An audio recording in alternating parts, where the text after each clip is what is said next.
Hello, people of the interwebs. Cool guy here. Today we're gonna react to the worst deaths ever discovered in prehistoric humans. Now, dying is pretty unfortunate, I think, in my opinion. I've never died or anything in the real world. Um, but I think it'd probably not be very comfortable. You know, I'd get pretty sad if I got hit by a car, or maybe some, junkie shot me, or maybe even like they injected AIDS into me like forcefully or something, and then I just died from that. I'd be pretty sad. I'd be on the floor dying. Um, if I just got shot in the head or something, I'd be pretty sad that I died. I'd be like, damn, this is how I die. But back in the days in the BCs, the dinosaurs could eat you. You could like have a asteroid fall on your head and stuff like that. Things of that nature, really. Um, it's a pretty scary place to live in the BCs, but if you lived back then, let me know how hard your life was. Let's start the video. It may sound like a broken record got halal to state food. the fact that humans as a whole have experienced an abundance of pain, which might not be that surprising considering that pain pretty much comes with the territory of life. But in some areas, one can argue that we've experienced more than other animals thanks to our very own creativity, let's say. And this problem of suffering and misery is not just exclusive to we modern humans, but rather extends to all humans, i.e., all species that belong to the genus Homo, who have sadly been lost along the way. And while no one can fully agree on the amount, it appears that the number of Homo species to have ever existed sits at around 14, all of who, minus us, have popped up and then disappeared within the last 2.8 million years or so. Now we, Homo sapiens, have been around for about 300,000 of those years, which in a general sense can seem long, but when you compare it to the whole 3 million years of the Homo genus, then you suddenly realize that it's really not.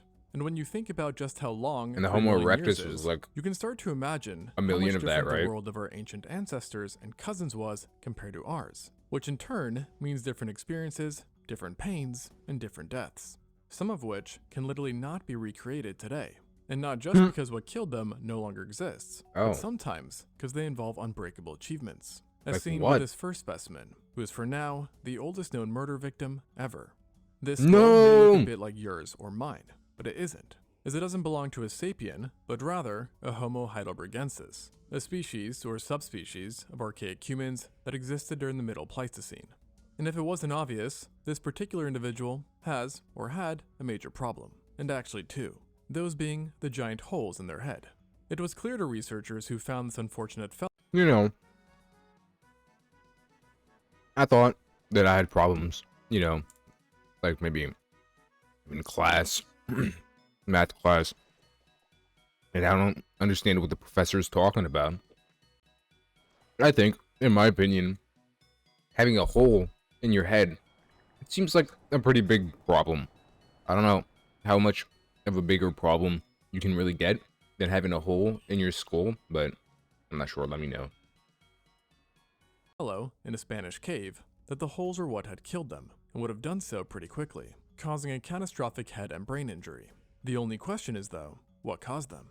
Given that caves are sloped, and in many cases have plenty of sharp points, scientists first thought that a fall had taken out this heidelbergensis, during which a sharp rock had pierced his noggin. But if that actually was the case, It would have had to have fallen like so fast. Like it's kind of like the same thing with like a what are those cone ice thingies called? You know what I'm talking about. When they fall from the sky or like you know the roof onto your head and kill you. Can that actually kill you, or does it like does it even have like the momentum to kill you? They're not even like that sharp either, right? I remember watching, I think it was Black Christmas. It was one movie, where they had like the glacier thing in their hand and like stabbed someone with it, and like I don't think you can kill someone with that. It's not sharp enough. Um, it'll just slip from your hand too, probably. Okay, whatever. Let's get back to the video. He has 2 holes in his head. Okay. you would not expect there to be 2 identical holes, and thus making the scenario unlikely.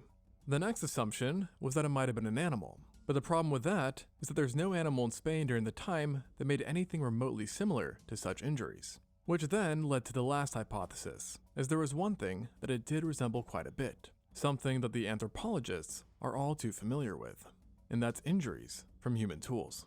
Specifically, the marks looked a lot like those seen from stone axes, which can cause severe blunt force trauma, and suggesting that this person had been murdered. And given that they were done in about 430,000 years ago or so, they are now considered the oldest case of murder or homicide so far. And Damn. demonstrate that Did they violence resolve may it? have been a part of our history before we even existed. And surprise, surprise, it also turns out that this Heidelbergensis was not alone in death, as thousands of other Homo bones were found in the cave too, with a few of them showing signs of having been domed as well. Yet none I were like as James old as this Charles particular a specimen. lot. And the current belief is that this cave may have been the oldest examples of a designated burial site, where people who died from virtually anything were tossed into, be it a violent death or not.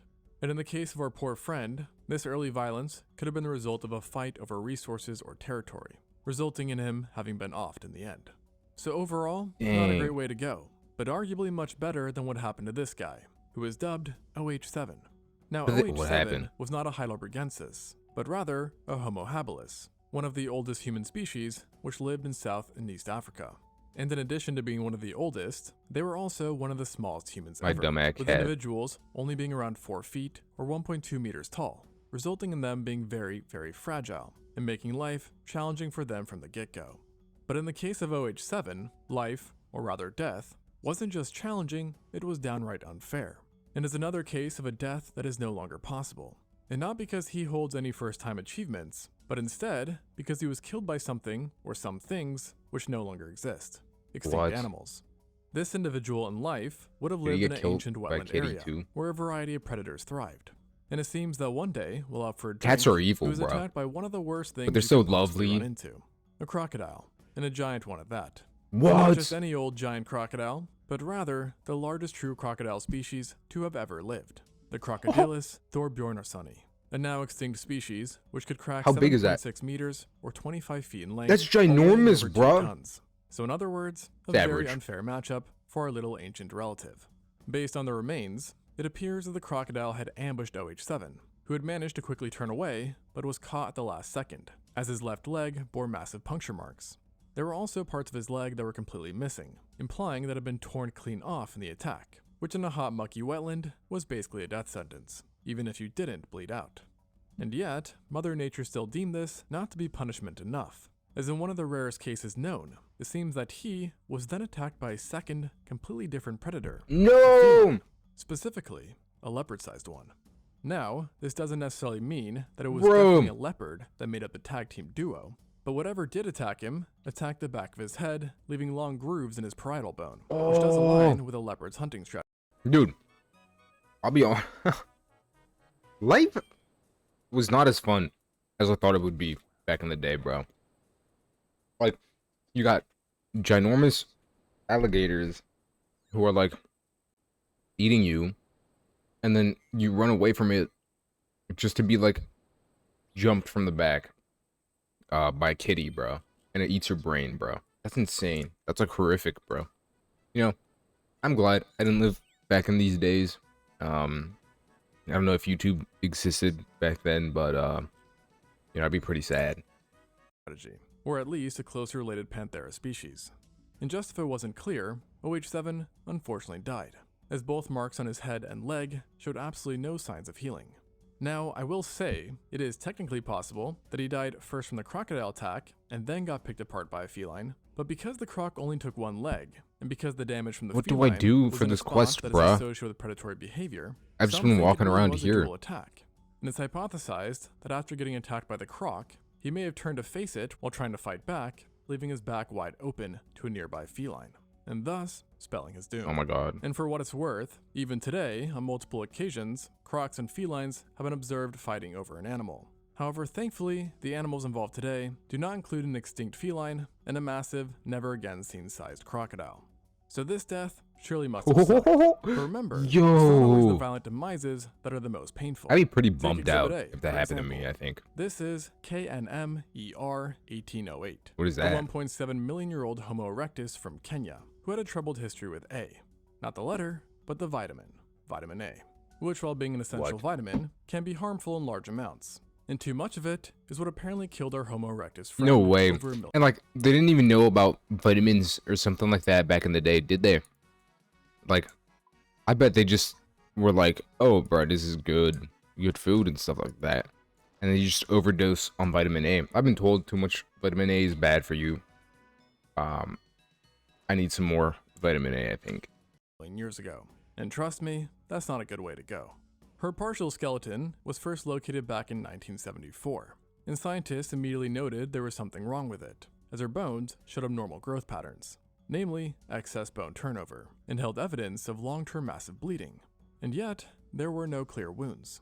And while this may sound perplexing and mysterious, it was actually quite straightforward to the researchers, as the bone growth were consistent with what's seen in hypervitaminosis A, aka vitamin A toxicity, a condition that is well known in both ancient and modern times, with this erectus so far being the oldest example of the disease within humans. The patterns in her bones suggest that this was a condition that she dealt with chronically, and is what ultimately killed her, despite it not usually being a very dangerous condition in modern times. And presumably, given the lack of medical awareness back then, she was taking in too much without knowing it, which on top of her bone problems would have caused symptoms such as weakness, headaches, sloughing off of skin, the loss of hair and teeth, and a lot of joint pain, which is reflected by her limbs bearing the most pathological bone growth. And it was likely over a long duration of time that she had these problems, which thus begs the question, where did she get all this vitamin A? And the answer is that all signs point to one key suspect: carnivore liver, a well-known source of vitamin A. And in some predators of today, like the polar bear, the liver can store so much of it that it could theoretically supply a human with nearly 150 years worth of the vitamin. And naturally, not knowing this probably played a big role in her undoing. Now, while likely not as painful as this ending, another prehistoric death that definitely would have sucked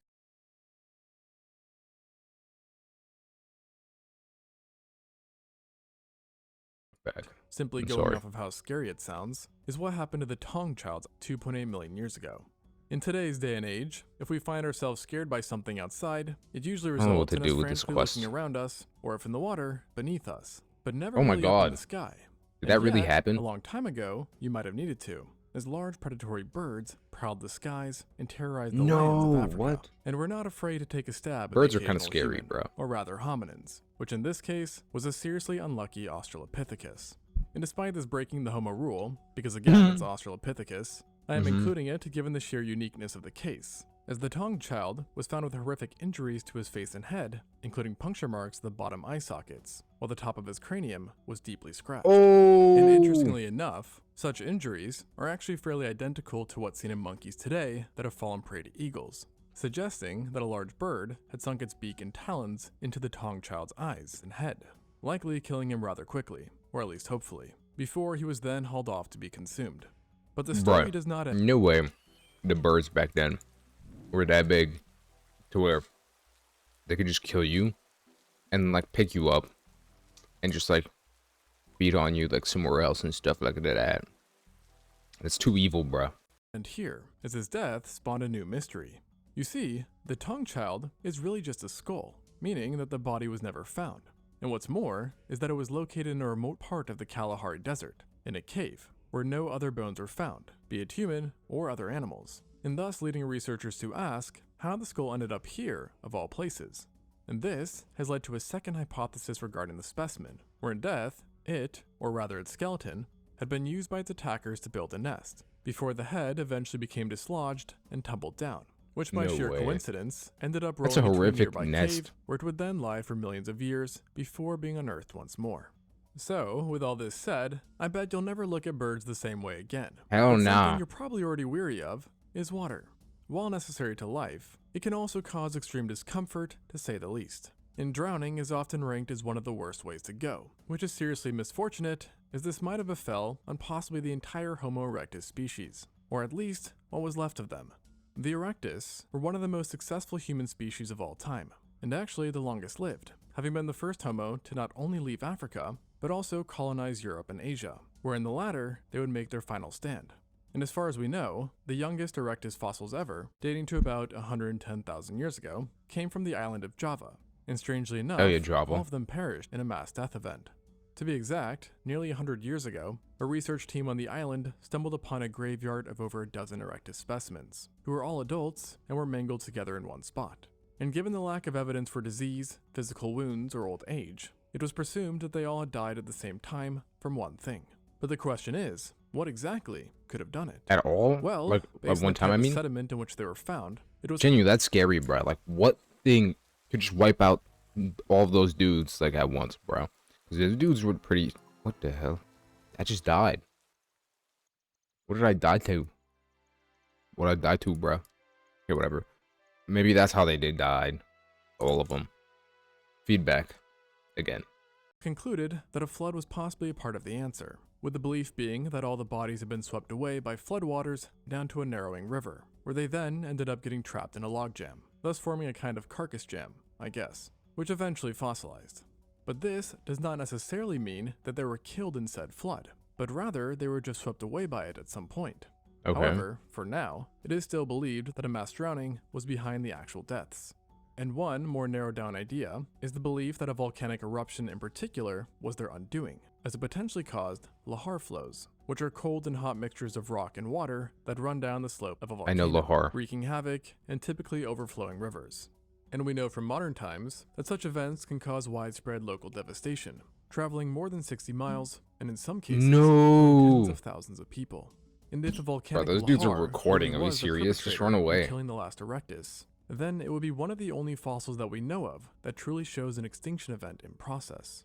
Though it should be mentioned that volcanic eruptions or mass flooding were not the reason why erectus died out in general, with the main belief being that in Java, the last populations started to wither after its woodland biome started to change into a rainforest. Additionally, it is of course possible, and even probable, that younger remains of erectus are out there too. It's just that for now, these fossils represent the final known members, making the whole thing just that much more tragic. Damn. And also poetic. Unfortunately, there's nothing poetic with this next case though, which was What you just mean? brutal, as it involves one of the worst animals to be taken out by, a hyena. Who are What do known to eat hyenas their do, victims bro? I alive know they'd be and laughing at utilize you. horrific bite and pull methods, which rip away chunks of meat from the victim. Very painful, to say the least. And the hyenas I'm talking about weren't just some modern ones that you'd find on a safari, but rather a now extinct giant one, the Pachycrocuta, who is among the largest hyenas to ever live, with adults sometimes breaking 150 kilograms or 330 pounds, making them rivals to lionesses when it comes to size. And to make matters worse, their weight was not distributed like that of a lion, as they had proportionally massive heads, with massive indentations indicative of powerful muscles, which resulted in them biting down with monstrous forces, Oh my allowing god. them to do things like this. This is a multi-100,000-year-old erectus skull that was absolutely obliterated by a Pachycrocuta. And it wasn't alone, as this is actually just one of the more than 28 specimens found in the Zhaokutian Peking Man site in China, who met very Oh, gruesome hell ends, nah. presumably. You may have heard of the Peking Man before, a claimed subspecies of erectus who were found within a cave, but you probably didn't know that of the 28 plus specimens, approximately 67% had bite marks which are thought to have come from the Pachycrocuta. And bites is putting it lightly, as multiple erectus body parts have been found that can only be described as smashed or obliterated, Oh my likely from gosh. attempts by the hyenas to access the nutritious bone marrow within. Or perhaps just to eat the entire parts of the bone whole. And considering the state of the skeletons, I'd say they were rather successful. Hyenas are Back freaky, in the bruh. day, given the sheer insanity of the damage, and because man-made tools were also found, it was first thought that the Peking Man had inhabited this cave, and these specimens were rather evidence for cannibalistic murders. However, upon further analyzing all the bones, including the non-human ones, it became clear that at least to some degree, hyenas had been behind this symphony of death, with the current idea being that this cave actually represented a Pachycrocuta den, but at various points after abandonment was also used by mankind, thus explaining the tools. And besides showcasing just how horrifying hyena attacks were, the site has also served as a reminder not to take our apex predator status for granted. Because Yeah, while facts. erectus were major predators for many animals, Like, overconfidence will always, like, lead to just horrible stuff, bro. Trust me, bro. You know, I had a friend who was overconfident one time, and then he slipped and fell, and he hurt himself pretty bad. Shout out person AI viewers streamboo.com. How about nah? let's continue. and even contested with carnivores, it seems that in prehistoric China, they were still not at the top of the totem pole, with that spot going to our giant hyenas. Which especially seems to be the case when considering that many human bones have been found with Pachycrocuta damage, while the opposite cannot be said. And let's face it, there's not much you can do against lion-sized hyenas, even if you did have a spear. And for what it's worth, there's also the hypothesis that hyenas themselves were for a long time the literal reason why humans were not able to expand into certain areas. And even Oh, beyond is the this what I do for the Pachycrocuta, quest? we know Oh my many god. instances where a hyena took a nip out of a human, including in modern times, as they are sometimes known to become man-eaters. So that's all to say, it really makes me grateful that Are they we at least naked? do not have to worry about giant ones. And something else you no longer have to worry about is not having a toothbrush. Now that True. probably doesn't seem like a big deal, but tell that to the Turkana boy, or Tell that to Osmongold, bruh. 15,000, another Homo erectus specimen, as they just really didn't seem to be able to catch a break. But unlike the Peking man, this specimen did not live in Asia, but rather in Kenya. And he lived much earlier too, with his bones dating back to between 1.6 and 1.5 million years ago.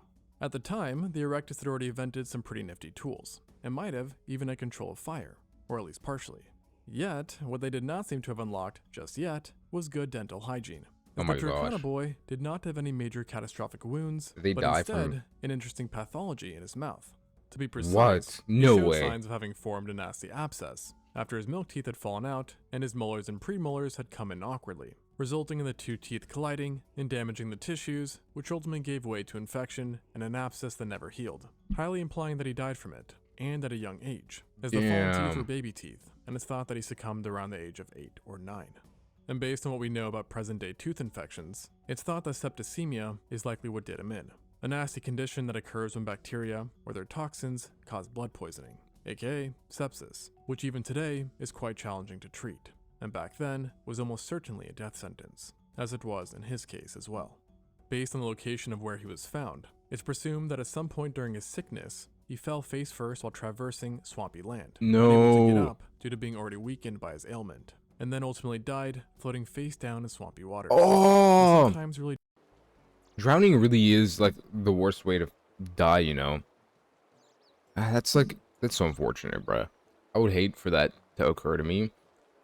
If you guys have ever like, one time I was drinking an energy drink, I think it was like fire mango or something, and then it shot up through my nose, and it burned me, like it burned like my entire like, you know, airway system or whatever.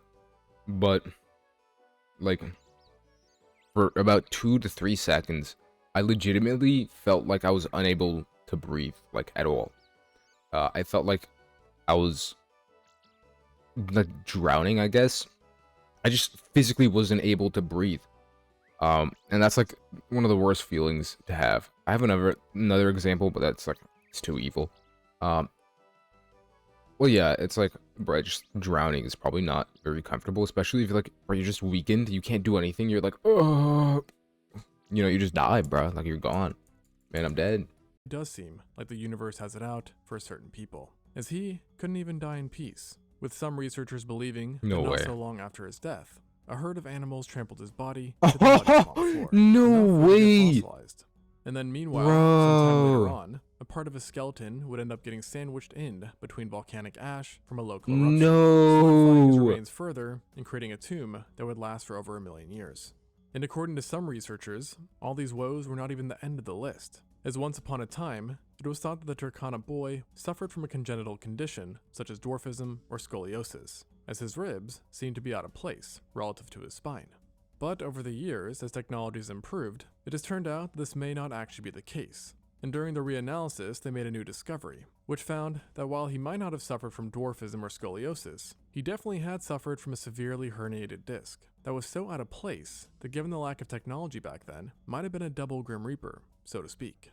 In other words, if his mouth infection didn't get him, then his herniated disc would have, causing him to No. have very little I have a mobility friend with and no a condition herniated to disc. fight off any sort of predator. Which all just goes to make you realize that a lot of first world ailments today used to be death sentences back then.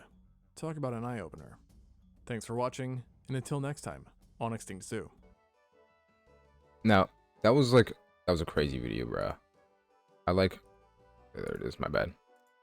Oh, I watched that turtle one, but that one's sad. Dang. I really don't like seeing turtles die. Because I just think of my tortoise. You know, shout out Michelangelo. And, you know, okay, well, that's besides the point. But this is crazy. People would really just be dying like this, you know? Um, I guess, which one was the scariest one for you guys? I thought the saddest one was probably, or not the saddest one, the most, like, crazy one was, like, the dude got attacked by an alligator, bruh. And then, like, he lived and ran away. And as he was running, he just got jumped by, like a kitty. That one was crazy.